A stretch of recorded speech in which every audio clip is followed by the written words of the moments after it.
Welcome to this demonstration of Agentic AI for SAP Business One, powered by Silver Touch SAP CoPilot. In this scenario, CoPilot simplifies purchase order creation. The user logs in to SAP CoPilot and enters or selects a prompt to create SAP B1 purchase order. The user then chooses the posting date using the date picker.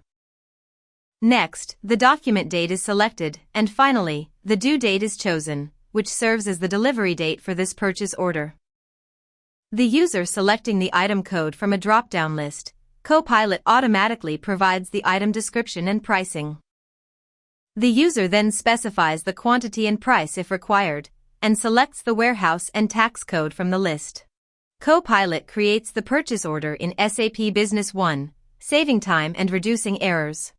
Thank you for watching this demonstration of SAP CoPilot for purchase order creation.